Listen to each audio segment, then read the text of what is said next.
On behalf of your host, Steve D, this is Bruce Buffer saying thank you for tuning in to Xtreme Lyfe. And now, this is the moment Xtreme Lyfe fans around the world have been waiting for. It's time!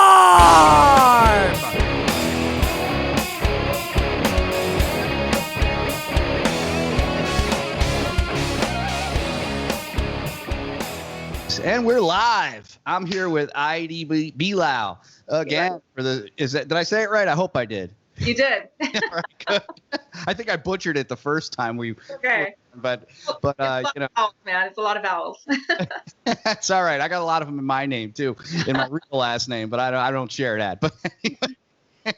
So how are things? Good. Florida has, we'll start off with COVID, I guess. Florida has lifted a little bit, and my gym reopened, so I'm stoked to be on week 3 of my workouts again. I went to go initially check it out just to see how comfortable I would be, in the environment and what precautions they were taking, and it's so sanitized. I'm like, I kind of feel a little bit safer here than I do at the grocery store. So when you walk in, they're taking everybody's temperature. You got to use your hand sanitizer right there in front of them. They ask you a litany of questions. And then they bought all new equipment, and then they have you working out every other machine. So every other machine is kind of turned off. And so and people are kind of keeping their distance. Some people are wearing masks to work out. I don't know if I can wear a mask when I'm working out. That would drive me nuts. I don't think I'm a person. I got to have air. I got to breathe. Got to breathe. It's an important thing.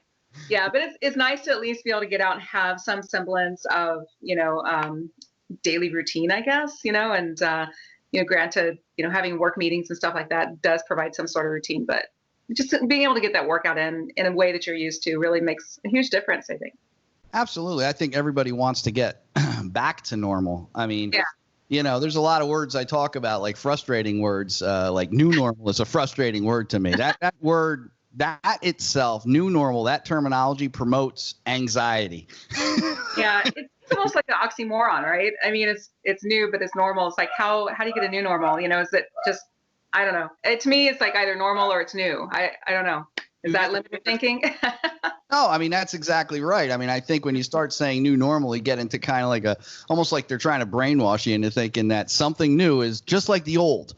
Right, exactly. The new and improved, but to me, it's like, oh God, this is going to last forever now. This is like. Yeah, I know. There's nothing. Yeah, nothing's ever going to be the same. And, it's some things you do want it to go back to the same, like your daily routine. You want to go back to church, or you want to go to your grocery store and know that you can get the same stuff that you always bought, So, there is some comfort, in routine and familiarity. And hopefully we can get back to the right things that are familiar and comfortable and positive for society. Yeah. I mean, I want Amazon to deliver the next day again. Like now it takes 3 weeks to get something, Well, it depends on what you're ordering, man. You got to stop ordering your toilet paper online, because that does take time. Yeah, everything takes time now. It's like very few things come like they used to, and it's a lot of, and then now we got this other stuff going on. It's like just when we start to see a light at the end of the tunnel. Yeah, okay, they're starting to release some of the restrictions. We're talking about opening stuff again. We're talking about getting back to a life. And then all of a sudden, we got riots and all kinds of other stuff happening. And it's like, and the conspiracies are off the charts. I mean, there's a million of them out there right now. And I got to say, I go down the rabbit hole sometime with some of that stuff. Like I'm interested. I love conspiracy theories because I think they're just interesting. I don't believe most of them. Some of them I do. But, it's kind of like, you could get really down a rabbit hole with that stuff. Oh, yeah. Yeah. It's easy to go tangents, to go tangential whenever you're doing things like that. And it's like, where does it stop? And then eventually you lose sight of where did it even begin? So I kind of stay away from that as an engineer who thrives on data and actual provable things. Yeah. To go down those rabbit holes and to go down those conspiracy theories is just a little bit, it kind of works my brain a little bit too much. Oh, and you could waste time like you wouldn't believe. I mean, I find myself, I'm like, I'm back and forth with stuff, and I'm like, this is just a time suck. I don't know why I'm even involved. So what's one of your favorite conspiracy theories, Steve? One of my favorite ones? Oh, God. Yeah. I couldn't even tell you. I mean, there's so many. Right now, everybody's talking about, the left had planned all this, and this is all to, go after, Trump or whatever. And like I said, I try, so I would say I'm not political, but there are a lot of people who would argue with me about that. And say I am. So you're a pot stirrer. That's what you are. What's that? You stir the pot. I do. I tend to do that. You know what? I think we're part of one of the biggest social experiments in history right now. Yeah. And, hopefully we come out on the winning side of that, and we prove it out and show that democracy can work. A key element of democracy is personal responsibility. Yeah. And that's just got to be one of the values that we pass forward, from an early age on to the next generations. It's got to be, of responsibilities, rights and responsibilities. And, as a military brat, I grew up with that mentality that you really have to make sure that, in order to exercise your rights, you've got to demonstrate that you have the responsibility to exercise those rights. But yeah, in terms of a social experiment, it's a wonderful thing. I feel fortunate. You being an engineer, you got to appreciate this.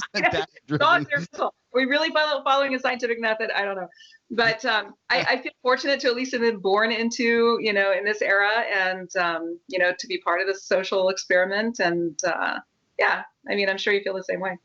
Oh, I mean, it's definitely been a tough year. Yeah. Tell you, we're coming from all kinds of different, it just seems like one thing after another in 2020 has gone on, and we haven't really had a chance to come up for air. We haven't even hit the halfway mark yet. No, and we're still kind of like, who knows what's going to go on next. It's funny. I saw a funny meme the other day and I reposted it because I just had to. I can't control myself. You do, yeah. People get pissed at me. I'm going to tell you, they get mad. Some of them, but this one wasn't that bad. I've actually tried to go into a different route now. Right now, I'm not posting anything I think is overly political, because I think it's a rabbit hole and I get stuck in it and I waste a lot of time playing around with people, with different people with different perspectives, and nobody ever changes their mind. Arguing with somebody on Facebook or on Twitter or on anything in social media is a total waste of time. Oh, absolutely, yeah. Because they're not going to change my mind. I'm not going to change theirs. I have never once had somebody say, you know what? You're right. Well, I was thinking this way, but Steve, now that you put it like that, I'm thinking like you do. It doesn't happen. You make a good point there. I think nobody ever on Twitter. Nobody ever does that. It's just non-existent. So, I've actively tried to stay away from some of that. So I'm going to go with more of a funny kind of, memes type stuff. I think will be a little less of a time suck for me. But the one I just posted was great. It was a bunch of aliens standing around, and one's in the middle of them, and the one in the middle goes, "We're up next. I'm so nervous." I'm so nervous. As well, they should be. Like that's the next thing that's going to come down the line this year. But yeah. Oh my gosh. Let's see. I think we should schedule them for like late July. Just as the second wave of the virus is theoretically supposed to hit. Yeah. Make that all come together, and I think it would be a really nice soup, of craziness. Who knows? The thing is, I'm afraid of what's going to go on in the next few months. I mean, I'm just like, you know what? I didn't see the riots coming. I didn't see that coming at all. I mean, I knew things were going to be bad when those cops did what they did. Horrible thing. Terrible. Definite. I don't think, the thing that you get to, and sometimes I get to this, and this is going back into politics again, is, we're all on the same page. Nobody who watched that video thinks that those cops did the right thing. Nobody. I don't know one person who thinks, yeah, that was right. And then the protests start. So then I'm starting to think, okay, they're bringing awareness to it. I understand that. I get it. But now we're protesting for over a week. Yeah. Recording this. And I'm like, everybody's on the same page. What are you protesting at this point? Yeah. The next piece you get into is, you got rioters involved. And now every protest, you got them destroying somebody else's. Like, so people who have just gone through all this stuff haven't been able to open their stores and have lost literally thousands of dollars in their business and are wondering how they're even going to reopen.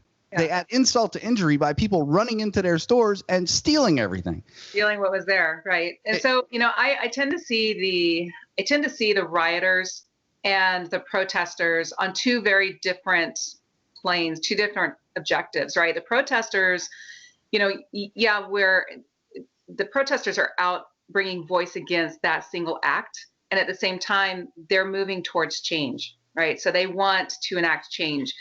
Permanent change, not just temporary change in police attitudes, in policing methods, in legislation. So that's what the protesters are bringing their bigger voice to. The rioters are really opportunists, or the vandals and the looting. They're really opportunists who are taking advantage of the police attention being diverted to the protesters, and they're opportunists. I really see them as two very different groups. Distinct groups. Yeah. Different purposes, different mentalities. And my sense is, and some of the conspiracy theories I've read around the looters is that let's just go down that rabbit hole. We're going to go down the rabbit hole, aren't we? Yeah, I can see it coming. Is that one of the theories that I read was that it was that they are state sponsored, by some of our antagonistic, political adversaries. And so I've read that. I've read some studies that they're investigating using social media and facial recognition to identify who these people are, and very quickly move through the digital space to understand who these people are, what their backgrounds are. And I think we're going to start to see a better picture of, who's behind them, the bigger scene of that. They're not a state sponsored. That's something, time might tell on that one.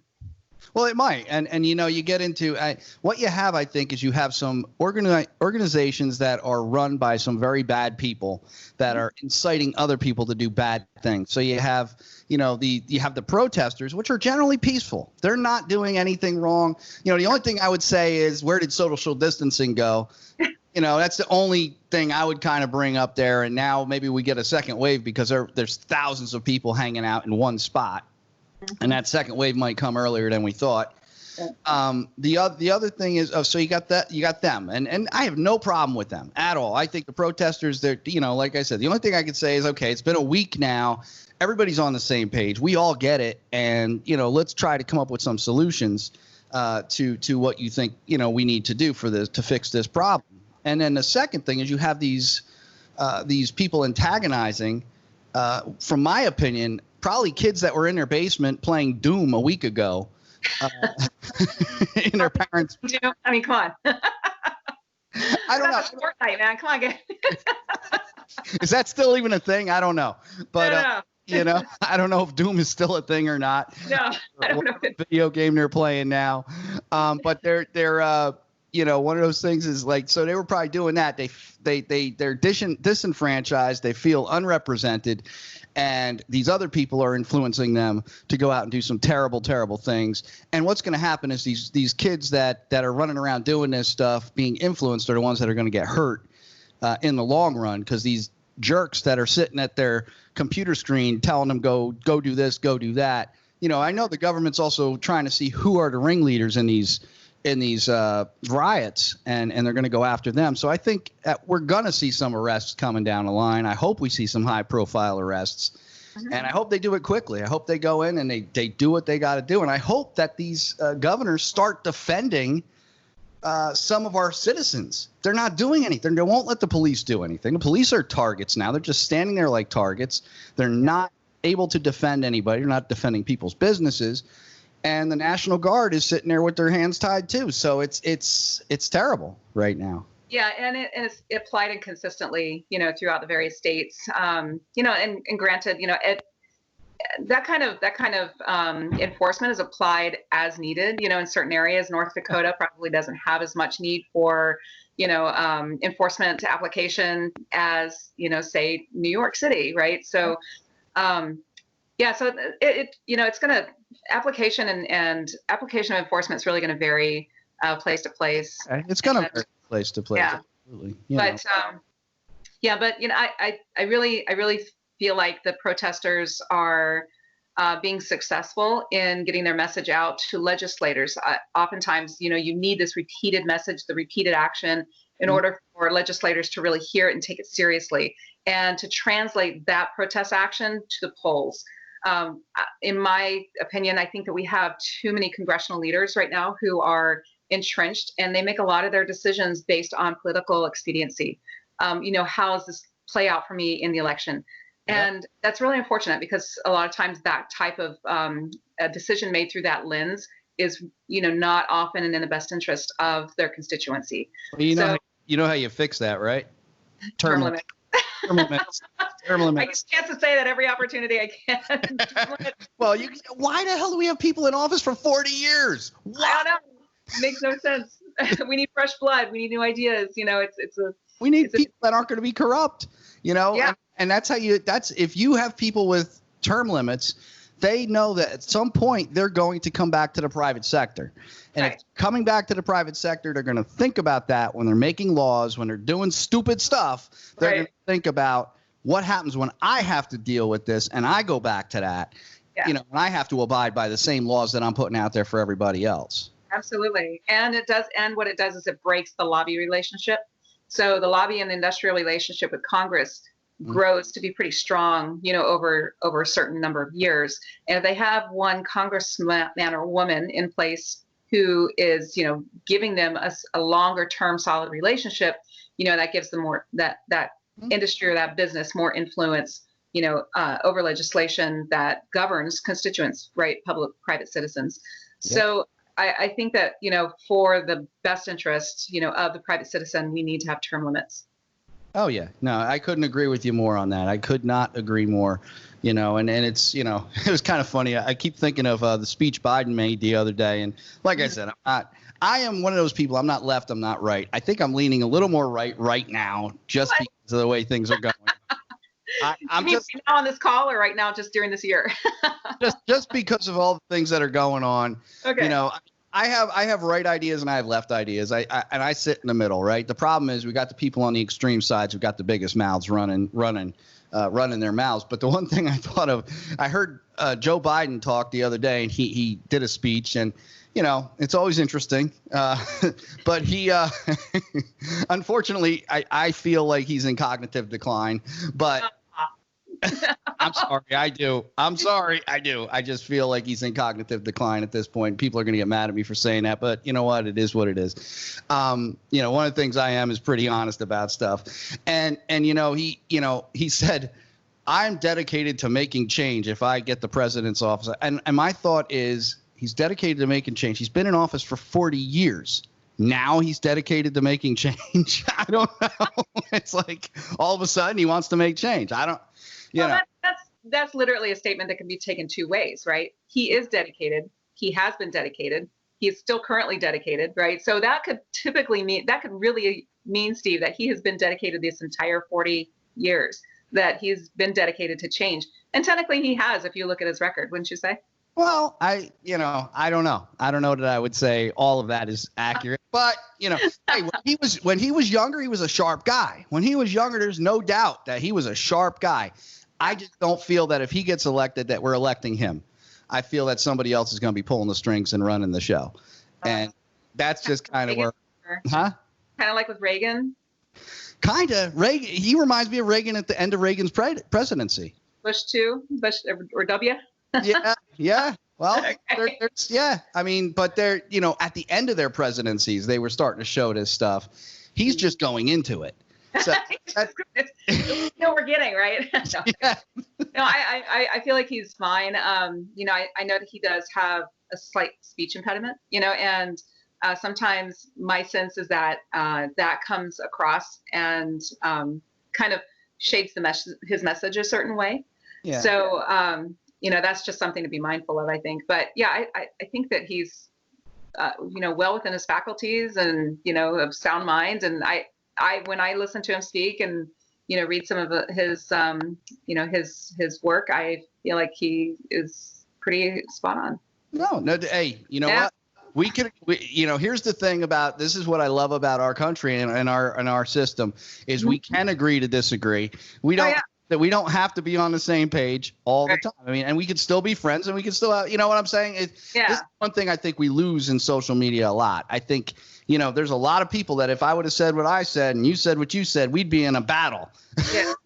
And I'm going to try to change your mind and you're going to try to change mine.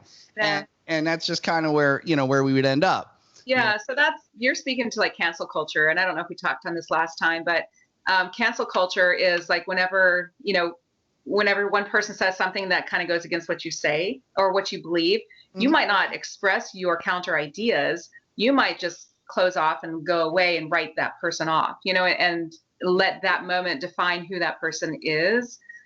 So, that's cancel culture. So you cancel out that person as an individual in your mind because they disagree with you on one item. So, we have to avoid that. That's a very damaging thing, to our society, especially to a democracy where it helps whenever we have countering opinions. If we all believed the same thing, Steve, what would this be? This would communism, right? It's sad, I mean, we have to be able to debate and discuss. It's how we grow. Confrontation is exactly how confrontation in an intelligent manner, in a productive confrontation is good. It actually makes you smarter. It actually makes you grow as a population. But when we get into this stuff where people are just writing people off just because, I mean, I've had people unfriend me on Facebook because they don't agree with what I believe. And I'm like, I don't care if you believe what I believe. I don't want to change you. I'll make my point, you make yours, and we'll meet somewhere. I don't know what that comes down to, but Well, it's for them. It's an effort, to embrace somebody or to look past the disagreement, and that's unfortunate, but that's on them. It's not on you. Yeah. So I feel responsible. Responsible. No, I've had people, back when Obama was president, and when he was reelected, I wrote something pretty innocuous, saying, woohoo, another 4 or something just similar. Probably attacked you like you wouldn't believe. Like 4 people unfriended me. I was like, good riddance, like, I don't know, what do you want me to do? I mean, I'm still going to, speak my mind. I'm not going to disparage anybody for speaking theirs. If it's full of inaccuracies, there's a difference between data, fact and opinion. And, people are definitely entitled to their opinion. But if you start throwing out, facts that are just baseless, and if you start doing ad hominem attacks, to somebody else based on their opinion, that's really not fair. So I do tend to kind of shut down those engagements very quickly because, I mean, what's the point? Well, there is no point. Nobody's going to get anywhere. No, exactly. I think I shared this. Both have better things to do. So I think I shared this with you last time. That one of my favorite statements is to win an argument with an intelligent person is difficult. To win one with a stupid person is impossible. Impossible. So that's just the way it is. I don't know. I think that was Bill Murray who said that, which is one of those things I kind of kept that with me for years. And I still think it needs to be a disclaimer on the Facebook login page, that, hey, by the way, as you go into this social media environment, just be advised. Yeah. So, yeah. Be forewarned. Be forewarned. You're probably if you put something out here that someone doesn't agree with, you're probably going to get attacked. Probably going to get it. Yeah. But it is what it is, and you always have the option to block them. So. Yeah, no, there's no doubt. And the other thing is people for some reason when they get behind a computer screen they lose all social graces. I mean it's really kind of a sad thing too. But we're not going to fix that. There's nothing we can do. Let's talk about fun stuff. Okay. So, let's talk about Kilimanjaro. You've summited Kilimanjaro. Did. Which is amazing to me. I would love the opportunity to go do that. It's just crazy expensive and crazy preparation that needs to be done. And you need to have a ton of time to be able to go up there and acclimate to the environment and all that stuff. And so tell me about, let's walk through that trip. How did it come to where you were going to go do that? Do you have a climbing history? I mean, have you climbed a lot of mountains or? I haven't. I was actually working with the Combat Wounded Veterans Challenge team and doing some advisory work for them, and also data collection and photography work. And so at the last minute, I was invited to go after all that build up. Like a last minute trip, like I'm going to go to 7-Eleven kind of. At least tomorrow. I had about 2 months notice. And, so I jumped on P90X. I needed to really get myself in shape for that climb. And so I did the P90X workout, and it does kick butt. It's a fantastic workout. And so I packed up my gear and went with a group of about 16 people.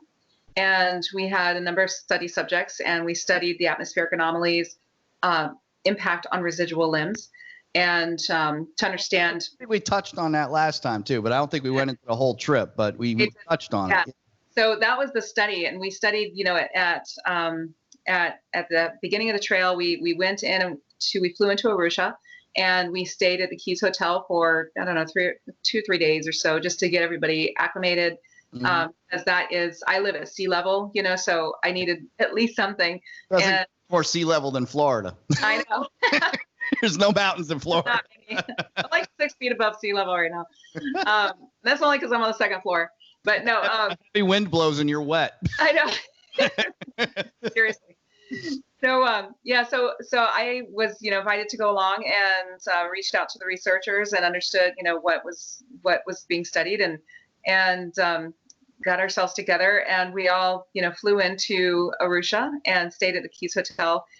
We worked with our porters and our guides and made sure we had all the functioning hyperbaric. We had a portable hyperbaric chamber that came out with us. We opened that thing up and made sure everybody understood how to use it. We went through our testing drills. We went through and tested all of our equipment just to make sure it was all functioning. So after all that amount of time, we drove up and got the permit, and saw the entrance to the national park, the Kilimanjaro National Park, and it's phenomenal. It's a beautiful area. Yeah. And then we drove around over into the Kenya side, and ended up having to take the trailhead on the north side. That north side trail is called the Rongai route, and it's a little bit different than most of the routes. Most of the routes are sort of kind of, switchbacky a little bit. They're not too arduous, but the Rongai route, it's more flat, and then it goes up, and then it's flat, and then it goes up again. So the idea was, because we were walking with amputees, we were climbing with amputees, there were some Scrabble areas that you needed to actually climb. And, we were able to help each other out through that. So we had a 5-day ascent, and then we had a 4-day descent. So once we got up there, we stayed up, for about 12 hours at high camp at Kibo. And then we went and did the summit. And we didn't do the normal, like wake up at midnight, do the switchback and then head around the rim. Sunrise. We had to wait to sunrise just because we needed to make sure we had good footing. People needed to be able to see pretty nicely easily where they were walking and stuff. So we went from Kibo up to Gilman's Point, and we did the switchback. It was snowing, as we got halfway up there. All told, it took us about 14 hours there and back, just because it took us, we were just taking our time and doing things right. People were very, very tired. Imagine, because of the altitude, the thin air. Yeah. And 19,200 feet. It is exhausting. Yeah. Quite exhausting.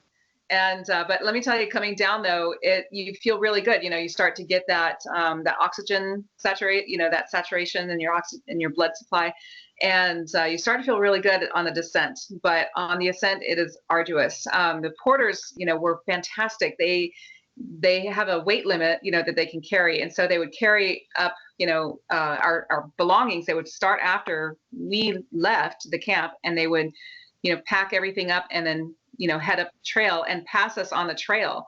And because we were taking our time and everything and taking a nice pace, and these guys would get up to the next camp, set everything up, have a meal ready for us when we got there.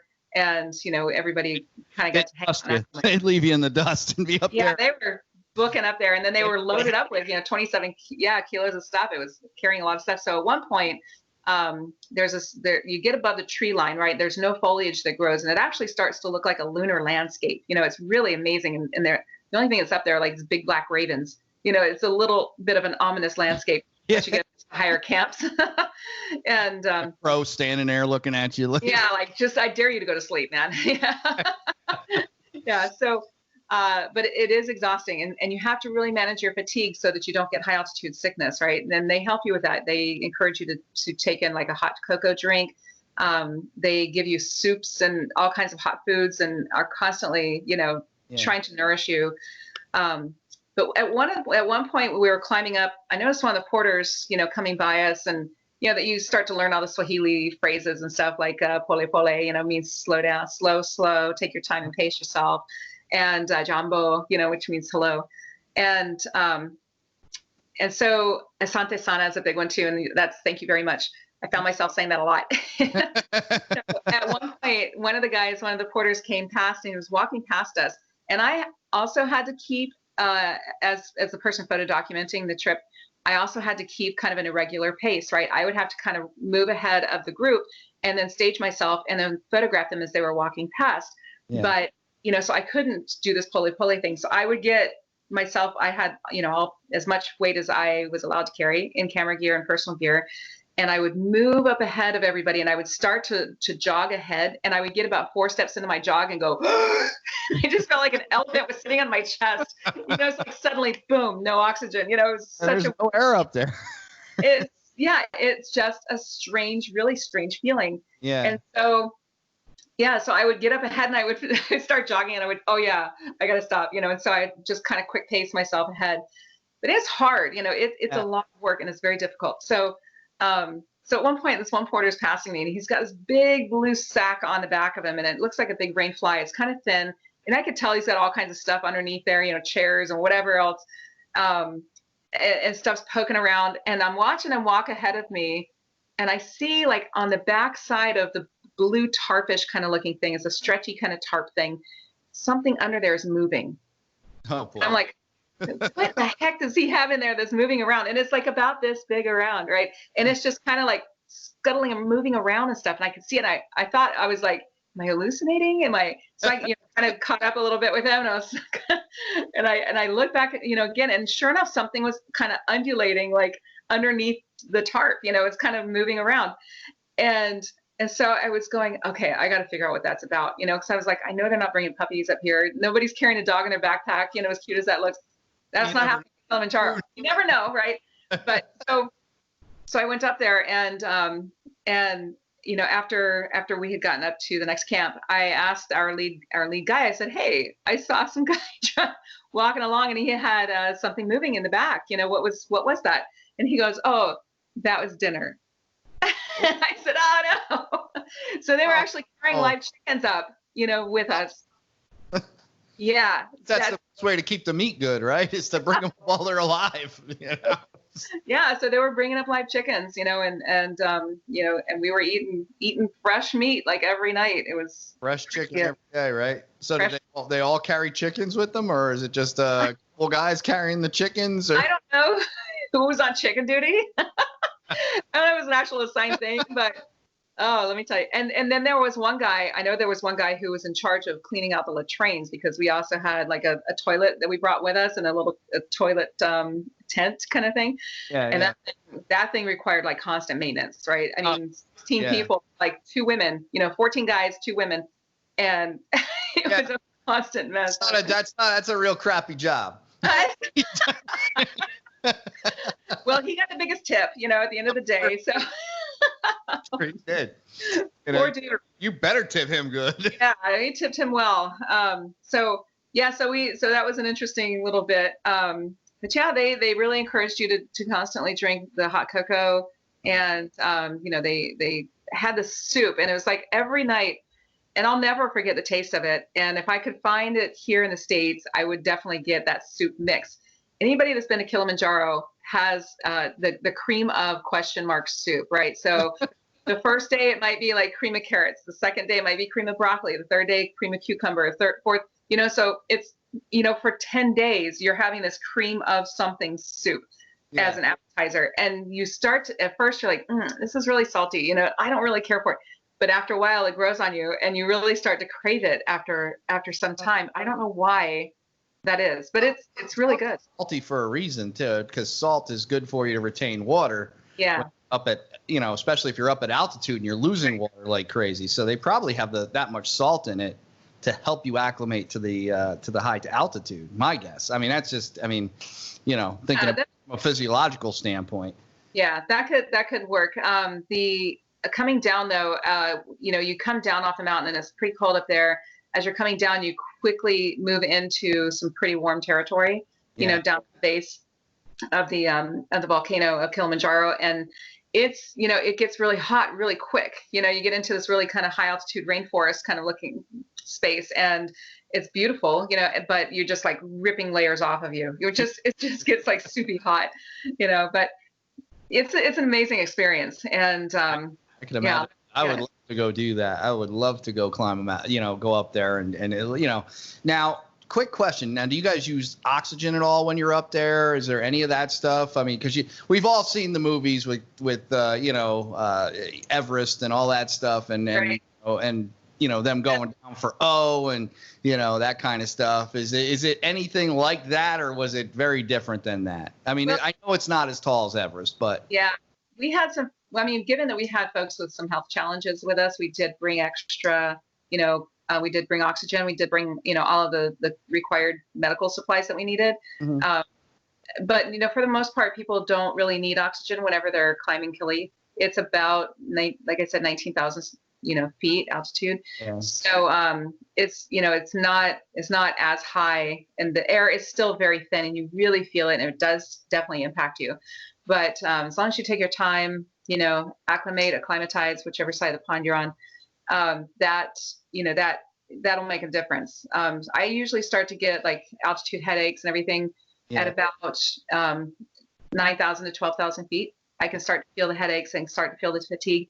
So my doctor gives me Diamox, and Diamox is very it's kind of a disruptive medication. Have you ever taken it before? I have never had that, no, but I get headaches if I go up to Colorado.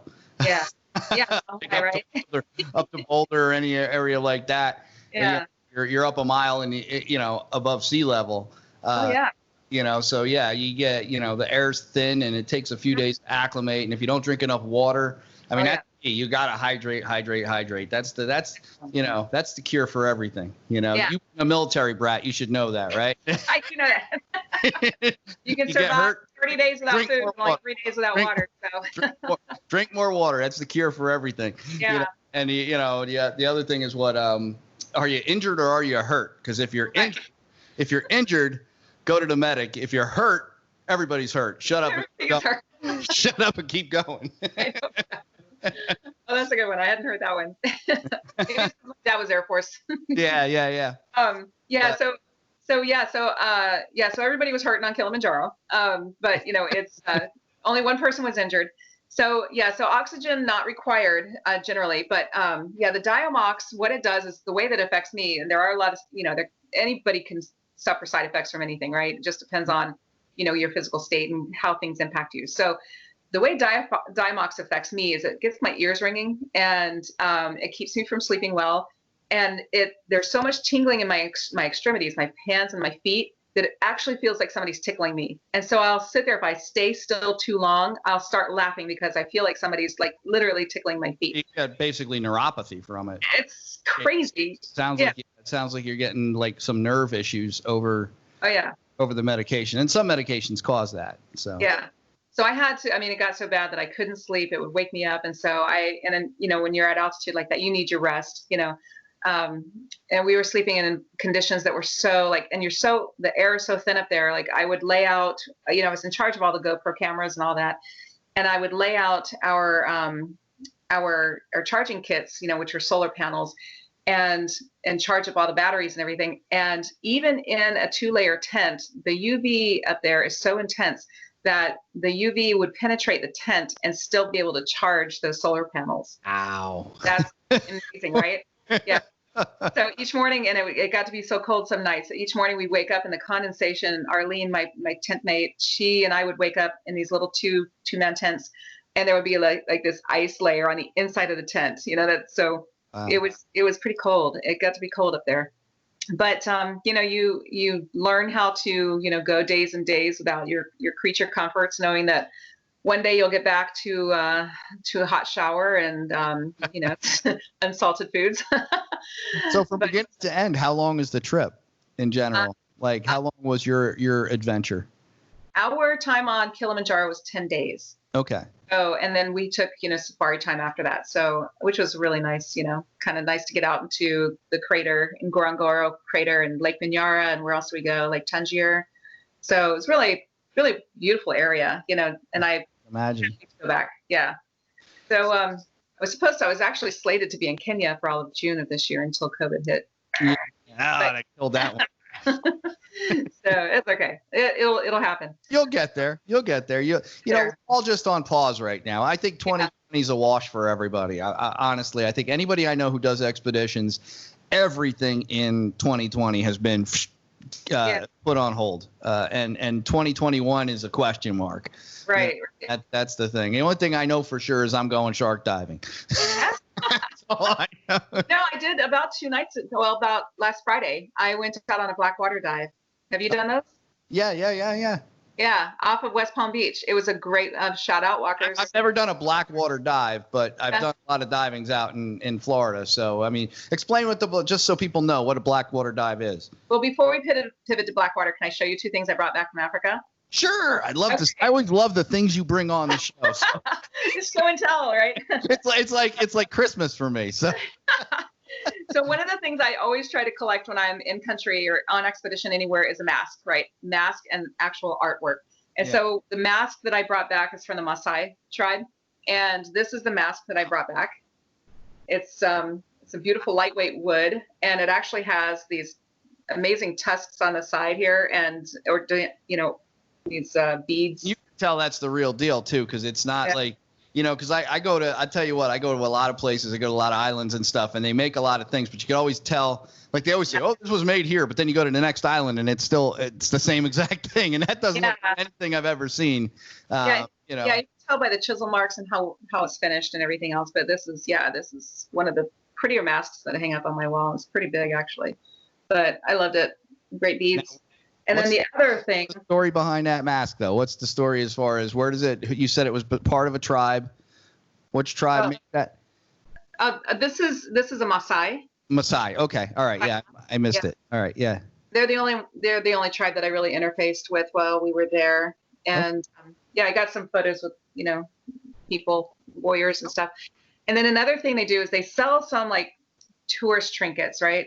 And one of the things that they sell are the machetes. The Maasai use machetes, And but I was able to. A couple of us, after we had summited, we came back down, and a couple of us had gone into one of the villages just to walk around and see what we could see. And one of the things I was fortunate to find was an actual machete that somebody was willing to sell. So I bought this. It's not a tourist piece. It's an actual machete. And it's double bladed and it's super sharp. I would say I like that even better than the mask. Cool. So I bought this $25 US, and the only reason I was able to get it back into the States is because we flew private charter. Oh, okay. So we all bought weapons and all kinds of really interesting things. But this one has a very worn handle. Somebody had mentioned that it's probably about 70 years old. Wow. So it's been used and sharpened over and over again, but it's very heavy and it's very rigid. That's very cool. Here's the sheath that goes with it. It's goat skin, and it's been stitched up quite a bit and used over and over again. They actually have a piece of wood here on one side of the sheath, and it broke at one point, and they replaced the wood with a piece of plastic, which you can see is the yellow piece sticking out there. Yeah, I can see that. Yeah, and then you can see the belt harness, the belt piece there, the belt loop. Yeah, it's all very... They cut and I guess molded, right? Yeah, they cut it. Well, they actually hard cut cut that plastic piece. But yeah, you can see it's all stitched up, So I paid $25 for this US, equivalent, and came home and brought it to this art shop that I often use to, frame out the things that I buy, and spent $600 on a shadow box for it. So the box was way more than that. I know, like, what am I doing? It seems so unbalanced. Anyway, so Yeah. So as we were coming back, You could have probably just went to what is that place? Michael's. No, for this thing, it's a special, No, and it's a beautiful, it's a beautiful thing. They actually matched. They got some big matting and matched the red in here, and the wood on it is a certain type of tobacco leaf wrapped wood, dark stained. It's a beautiful frame. It's a big massive thing. Hangs in my dining room. So anyway, I plucked that out so we could play with it tonight. Yeah, that's cool. Very cool. Yeah, so I have a spider story too for Africa. I think I have. I was looking back through my journals, and I actually have a spider story literally for every place that I've been. I have this fear of spiders. I told you that. I think we have that in common. I think we determined that last time you were on that the spider. You know what? I don't do spiders. I could do a lot of things. I could do snakes. I could do all kinds of rodents and different things. Spiders, bugs bug me out. That's the best way I can put it, I guess. Yeah, bugs, beetles and stuff like that. Not, they don't bother me so much. Snakes I can handle too. It's just spiders. It's like they can get into all kinds of little stuff and one bite, and that's it, and some of them, they carry those little ones all over them and you smack them and the little ones just scatter and suddenly you have like an infestation. It's just, they're amazing creatures in a good way and a bad way too. But, yeah, so as we were, I don't know if I mentioned this on the last call, but when we went to Kilimanjaro and the spiders we were checking under our beds. Did I tell you that with my roommate? It doesn't, it sort of rings a bell, but it doesn't. But we could talk about it again. It's good. It's all good. It's all good because I don't remember it, so maybe somebody else might not either. I would remember it if I told you this. So as as we had gotten in country, we were just checking into our hotel and so my roommate, Arlene, she had noticed, because it's, all white fabric and everything, she noticed these little tiny spiders like kept showing up on her pillow. And she's like, what the heck, and that would freak me out. I'm sorry. Yeah. I'd be done. I'd be like, we're checking out now. Getting ready for bed. And there are all these little huts, right? These little round huts, almost shaped like huts. And you muted my phone. That's mine. That's mine. I just... So that off, but that's all right. These little tiny rooms, right? We're in our own little hut, and Arlene's like she's like, there's these little tiny bugs, and they're little spiders, and I see them on my pillow, and she kept swiping them off. We're trying to get ready for bed, and going through our stuff and everything, and I said, yeah, just get rid of them. They're probably spiders here and there, and she was getting ready for bed, she was pulling the bug thing around her and noticed that there were more and more spiders, and there were more spiders like under her sheets. And I kind of started laughing at her. I was like, better you than me, because she knew that I have this fear of spiders. And I'm looking at my bed and I'm like, I don't see any spiders on my bed, And she said, I just don't know where they're coming from. And so she got a flashlight and she started looking around at the baseboards and she looked under her bed, and under her bed were just hundreds and hundreds of those spider eggs, and it was just covered in spider webs. And I was like, oh my God. Did you stay there? Oh my God. Yeah. So I laughed out of like both horror and fear, and I went and I got this bug spray that we have, this like, the bug spray that I bring, like, it's going to cause you some kind of problems later on. Yeah. When I got this bug spray. From the bug spray. Exactly. We're talking botfly larvae or, skin cancer at some point. I don't know what's worse. So, yeah. So I would have had a flamethrower in there. There would have been no way to that would have been it. I couldn't stay there. Oh, let me tell you, I got this bug spray and I started, I was like, Arlene, here, use this. And so she starts spraying underneath her bed, right? And the spiders started scattering everywhere. I was like, this is not a good scene. And so I'm laying in bed. I'm going, okay, I'm just going to stay here, tucked in my bed. I've got my, my bug netting around me. I'm thinking I'm safe. And she goes, okay, well, we got to clean this up. So she sprayed it all down really heavily. And when we felt that it was safe, I got out of my bed and, we took a pillowcase and wiped down under her bed. We lifted it up and wiped down all the bugs and spider webs and everything. And we, folded it up and threw it outside. And then I said, maybe we should check my bed too. So probably a great idea. Yeah. And I'm thinking, I haven't seen any bugs. I'm like, it's probably okay. Not a big deal. Yeah, under my bed was like the sleeping giants, right? And they were just, I mean, it was worse. And there were so many, there was literally twice as many bugs. Wow. And I mean, bugs like all caught up in these deep spider webs and, the egg casings and everything, and baby spiders, like multiple generations of these spiders under my bed. I was mortified. So we lifted my bed up too, sprayed the whole thing down with, this 90-some% DEET or 25% DEET, whatever it is.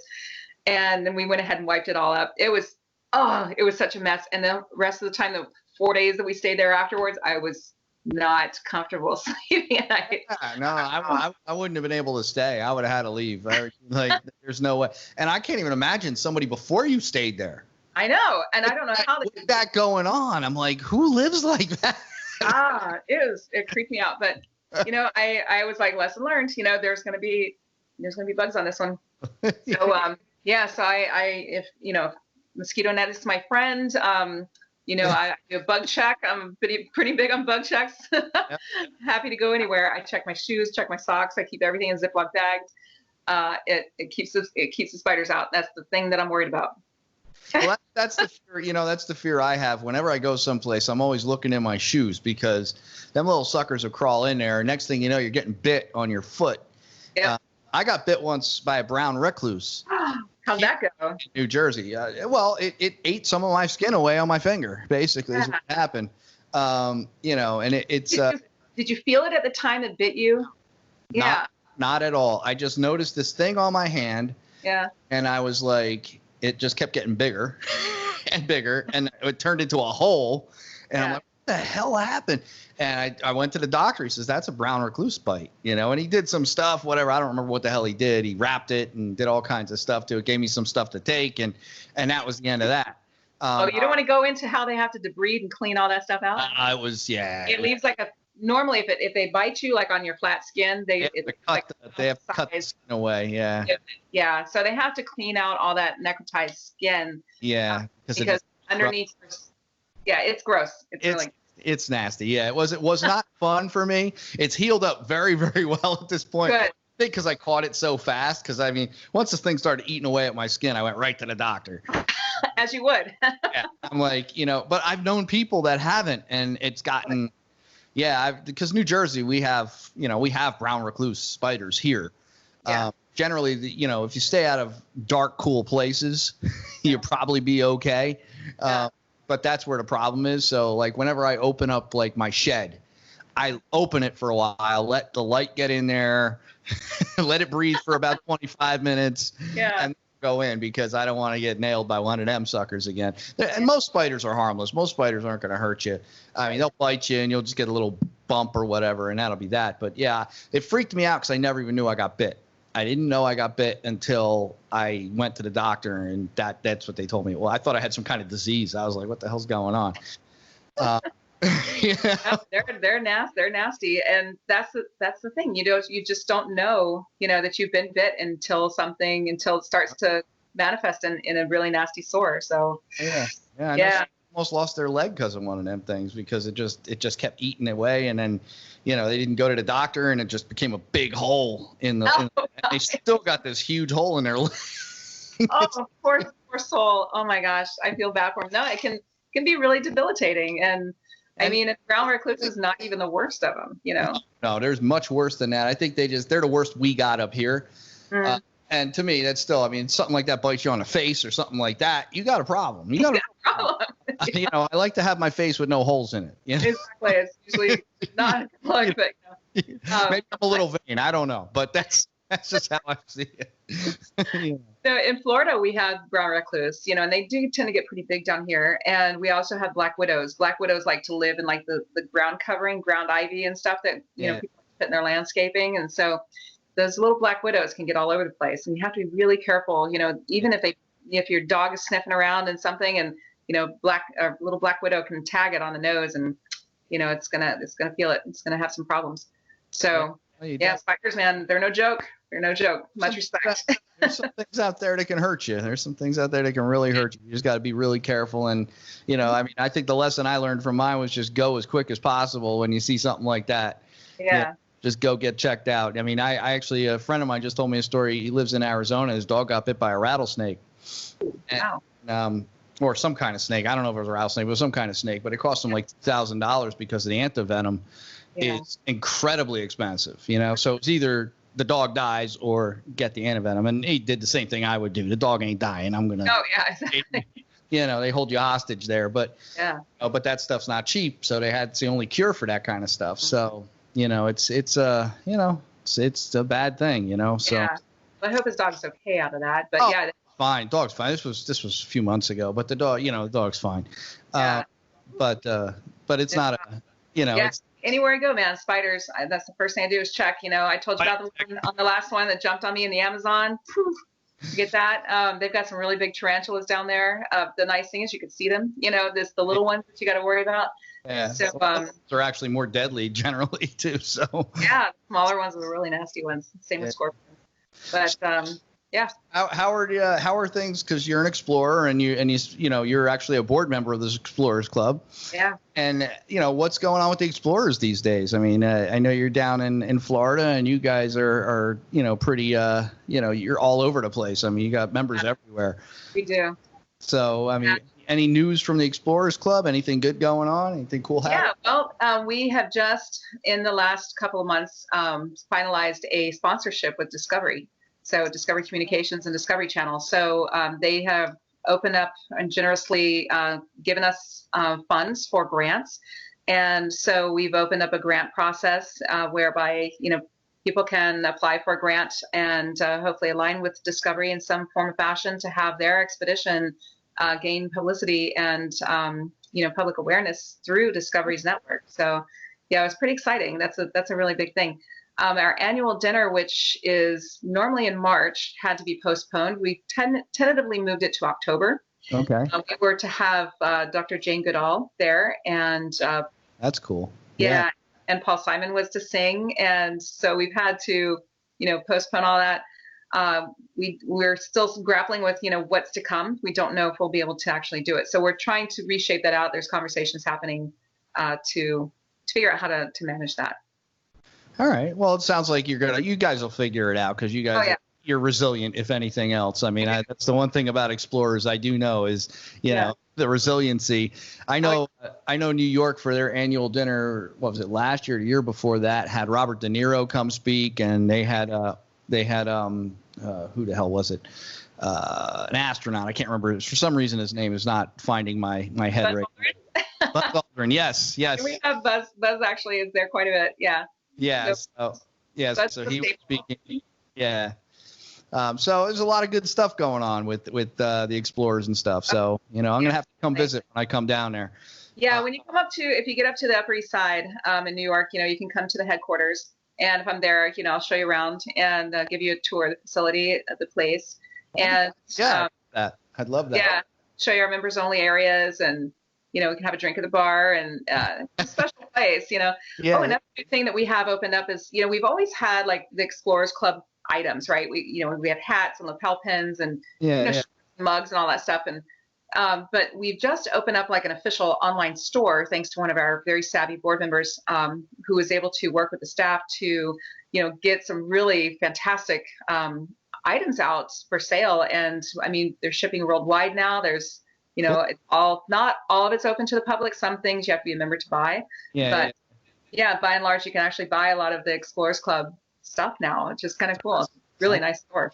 So if someone, let me ask you this, because this is an interesting question, and I've often thought about this and seeing where things are at. How does someone become an explorer? What are the requirements of, because it's interesting, and my audience might be very interested in how someone, because it is an exclusive club. You can't just walk in and be an explorer. You can't just say, hey, I went on a few trips. I was down in Florida, or I was in, I was on the beach with umbrella drinks. Does that qualify? No.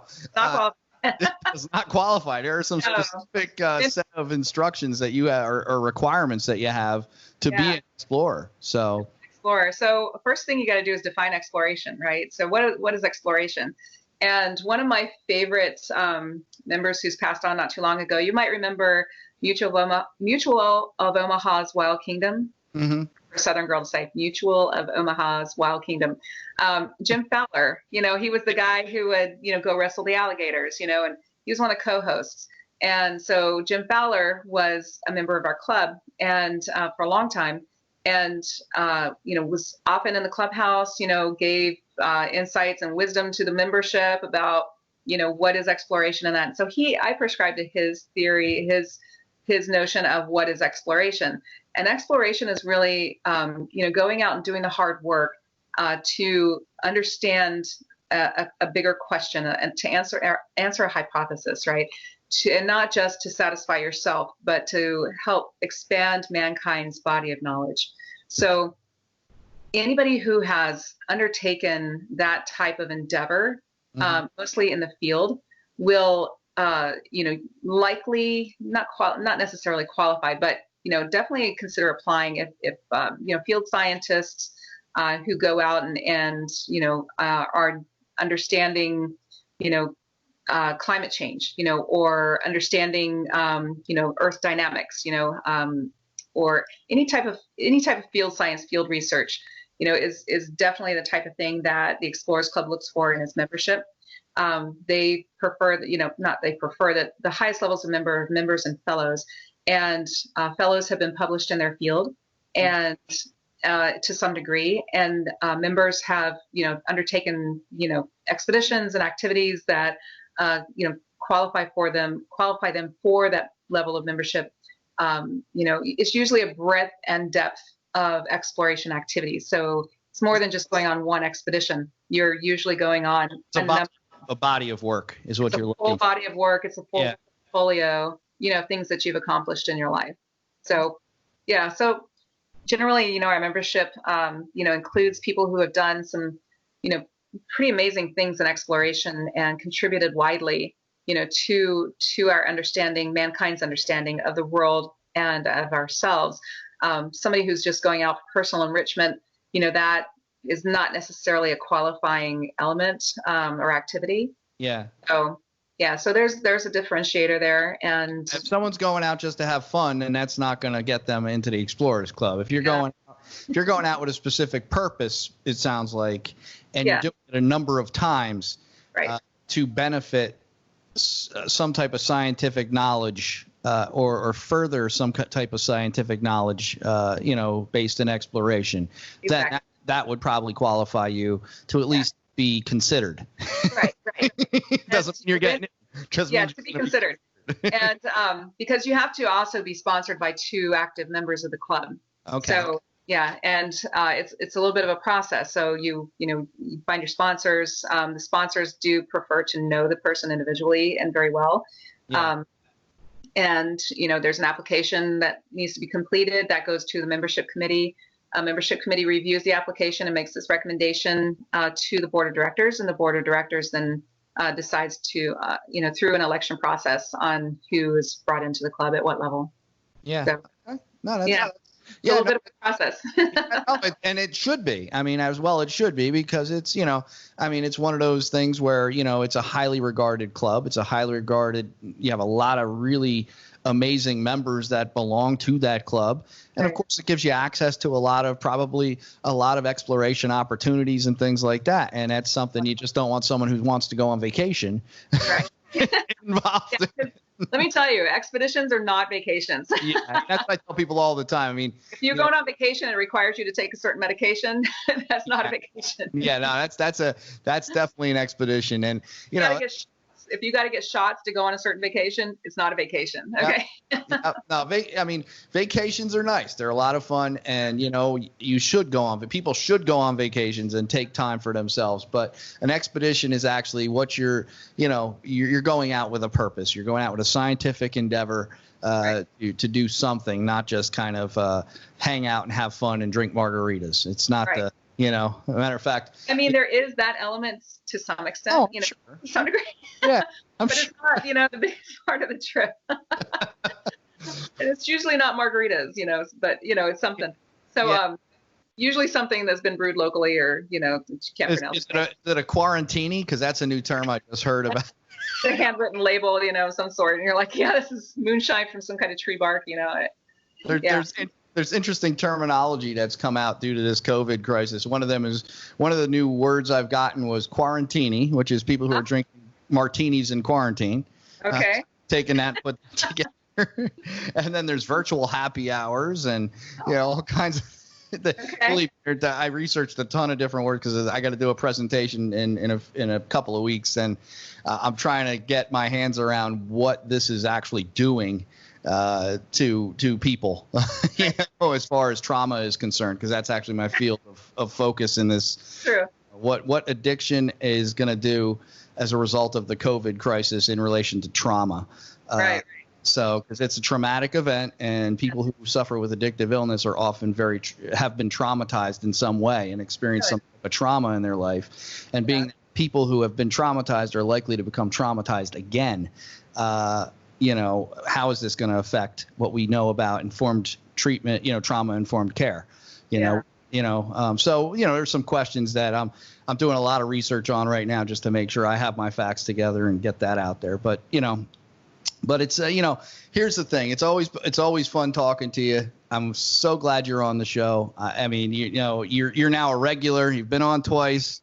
Yeah. You're going to be on again, I'm sure. I'll be on again. and again and again and again. I'm going to have you on a lot. Next time we'll talk about the Blackwater dive and I'll Mexico, right? Was there a Mexico trip or something? Oh yeah, the Mexico trip. Yeah. Yeah. So I think next time we'll go into that. We'll talk a bit about that. We'll figure out and any upcoming stuff that you have going on. And when we do get down to Florida, I do want to come down there and check out the Explorers Club down there. And if you guys are around and, if you ever get up to New York, let me know. So I'm frequently in New York when I'm not on quarantine. Yeah. So then you could let me know so I could come check out the Explorers Club in New York. You could take me to the members areas. Yeah. You'll enjoy it. It's like Hogwarts for adults. It's an amazing place. Yeah, no, I definitely want to check it out. Can't take pictures though, right? Is it all secretive? It's like so it's not like the Freemasons or anything like that, where you can't take pictures of anything in there. And we have a lot of things in the clubhouse that people post pictures. They'll find that some people will comment on them like, "Are those elephant tusks?" Or is that a stuffed cheetah? Is that? Yeah. Yeah, in the context of the Explorers Club, we have a reason, for these items, and we can get into that another time. But it's an amazing place. Awesome. Well, thank you so much for coming on. I appreciate it. Oh, it's great to talk with you again. Always fun. Always. All right. Awesome. Have a great day. Thanks. Take care. You got it.